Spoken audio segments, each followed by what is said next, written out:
नमस्कार सर्वांना. श्री स्वामी समर्थ. आजच्या नवीन व्हिडिओमध्ये तुमच्या सगळ्यांचं पुन्हा एकदा मनापासून स्वागत करते. रक्षाबंधनाला भाऊ नसेल तर निराश होऊ नका बहिणींनो. रक्षाबंधनाच्या दिवशी या 5 देवतांना राखी बांधू शकता. हो, आपली परंपरा काय सांगते ते आज मी तुम्हाला सांगणार आहे. जर भाऊ नाही आहे तर निराश होण्याची काहीच गरज नाही आहे.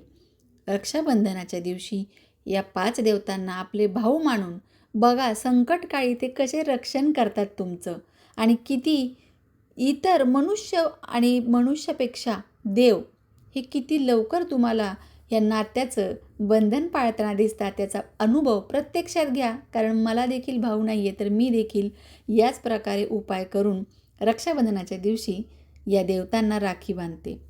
भाऊ बहीण म्हटलं की ज्या आतुरतेने एका दिवसाची वाट पाहतात भाऊ बहीण ते म्हणजे रक्षाबंधन, बरोबर. पंचांगानुसार यंदा रक्षाबंधन 28 तारखेला आहे.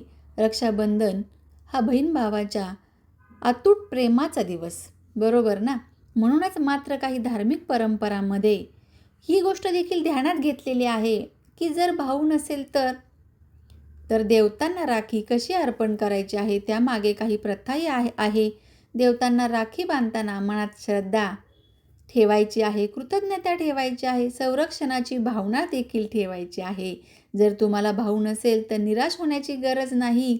रक्षाबंधनाच्या दिवशी तुम्ही 5 देवतांना आपले भाऊ मानून त्यांना राखी बांधू शकता.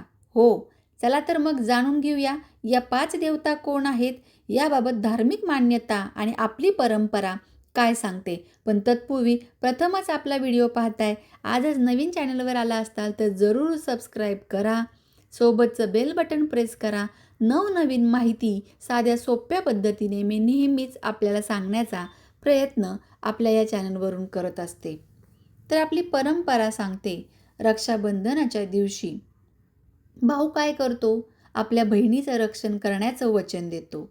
मात्र भाऊच नसेल तर बहिणी मग निराश होतात. कोणाला राखी बांधायची, कशाला भावाचा उपवास धरायचा आहे, अशा सगळ्या गोष्टी त्या निराश होऊन बोलत असतात. पण शुभप्रसंगी 5 देवतांना राखी बांधून मोठ्या थाटामाटात हा सण साजरा केला जाऊ शकतो. तर सगळ्यात पहिल्यांदा म्हणजे भगवान श्रीकृष्ण. धार्मिक मान्यतेनुसार श्रीकृष्ण आणि द्रौपदीच्या कथेशी राखीचा संबंध जोडला जातो. द्रौपदीने कृष्णाच्या हाताला जखम झाली तेव्हा आपल्या साडीचा पदर फाडून तो बांधला, अशी प्रसिद्ध कथा आहे. यामागे आपण डिटेलमध्ये जाणार नाही आहेत, पण त्यामुळे कृष्णाला राखी अर्पण करण्याची परंपरा ही अनेक ठिकाणी आढळते. त्याचबरोबर भगवान श्री गणेश विघ्नहर्ता. धार्मिक मान्यतेनुसार गणपतीला विघ्नहर्ता मानले जाते. त्यामुळे रक्षाबंधनाच्या दिवशी गणेशाला राखी बांधून सर्व संकटापासून रक्षण कर आणि शुभत्व प्रदान कर अशी प्रार्थना केली जाते. त्यानंतर भगवान हनुमंत. आपल्या धार्मिक मान्यतेनुसार हनुमानांना शक्ती, धैर्य आणि संकटमोचक देवता मानले जाते. त्यामुळे त्यांना राखी अर्पण करून धैर्य आणि संकटातून रक्षण मिळावे अशी प्रार्थना श्रद्धेने केली जाते. बघा तुम्ही, जर तुम्हाला भाऊ नसेल तर तुम्ही निश्चितच हनुमंताला राखी बांधा आणि बघा किती चांगला तुम्हाला अनुभव येतो. कारण हनुमंत ही अशी शक्ती आहे की या कलियुगामध्ये जिवंत स्वरूपात या पृथ्वीवरती भ्रमण करत असते. हनुमंत हाक मारताच धावून येतात. इतक्या चपळ वाऱ्याच्या वेगाने असे धावून येणारे हनुमंत.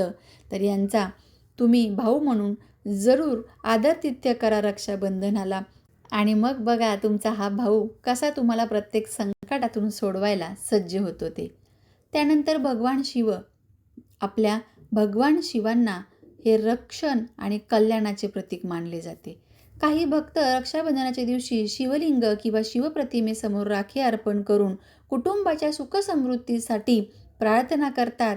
देवांचे देव महादेव आणि महाकाल असलेले, कालावर ज्यांचा विजय आहे, प्रत्यक्ष काळावर विजय असणारे असे महाकाल यांना आजच्या दिवशी जरूर राखी अर्पण करा. त्याचबरोबर भगवान विष्णू. आपल्या धार्मिक मान्यतेनुसार भगवान विष्णूंना पालनकर्ता आणि रक्षणकर्ता मानले जाते. त्यामुळे आपले सगळे हट्ट पूर्ण करणारा हा भाऊ म्हणजेच भगवान विष्णू यांना जरूर राखी बांधून आपल्या जीवनात स्थैर्य, सुख, समृद्धी आणि जी इच्छा पाहिजे ती पूर्ण करणारे, जी आपली भौतिक सगळी सुखं आहेत ती पूर्ण करणारे असे भगवान विष्णू यांना जरूर राखी बांधावी. आता मग राखी बांधताना काय करावे? देवतेच्या प्रतिमेला किंवा मूर्तीला राखी अर्पण करण्यापूर्वी स्वच्छता करून सर्व मग पूजा करावी देवांची. अक्षदा, हळदी, कुंकू व्हावे, मनोभावे प्रार्थना करावी. देवतेला राखी बांधण्याची पद्धत सर्वच परंपरामध्ये समान नाही. त्यामुळे आपल्या मनाला, आपल्या मनाप्रमाणे म्हणजे आपल्या श्रद्धेने ज्या ठिकाणी आपण देवाला राखी बांधणार आहोत किंवा ज्यांच्या फोटोसमोर, प्रतिमेसमोर राखीचं हे करणार आहोत सर्व, तर तिथे आनंदाने, श्रद्धेने रांगोळी काढा. एक ताट सजवा. त्या ताटामध्ये अक्षदा, फुले, राखी, निरांजन, त्याचबरोबर मिठाई ठेवावी आणि देवतेला, कोणत्याही देवाची तुम्ही प्रतिमा किंवा सर्व देवांना जरी तुम्ही राखी बांधणार असाल तेवढ्या राख्या ताटात ठेवून मनोभावे म्हणावं की माझे भाऊ एवढे सगळे आहेत, कोण म्हणतं मला भाऊ नाही आहे, तर या सगळ्या भावांना तुमच्या आवडीची राखी आणून बांधावी आणि सांगावं की हो, मला बाकी काहीच नको औक्षण केल्यानंतर, फक्त तुमच्या सगळ्यांची सदैव साथ माझ्यासोबत राहू दे आणि तुम्ही प्रत्येक संकटात माझं रक्षण करावं आणि मला काय हवं नको ते बघावं. असं मनोभावे तुमच्या शब्दामध्ये तुम्हाला जसं जमतं त्याप्रमाणे श्रद्धेने, जसं आपण भावाला म्हणतो त्याप्रमाणे, कोणतंही मोठं की आता हे देव आहेत यांना मी कसं म्हणू, अशी कोणतीही भय, भीती न बाळगता एकदम बिनधास्तपणे आपण आपल्या भावाशी जसं बोलतो त्याप्रमाणेच बोलायचं आहे. मनोभावे प्रार्थना करून औक्षण करायचं आहे आणि ही राखी बांधायची आहे. बाळकृष्णाला राखी बांधताना गाठ देखील बांधता येते. हनुमंताच्या मूर्तीला बांधताना राखी गाठ बांधता येते, हे लक्षात घ्या. जवळपास जिथं मंदिर आहे तिथे जावा हनुमंताच्या आणि तिथे तुम्ही राखी बांधू शकता. चला तर मग पुन्हा भेटूया अशाच नवीन माहितीसोबत. तोपर्यंत सर्वांना श्री स्वामी समर्थ.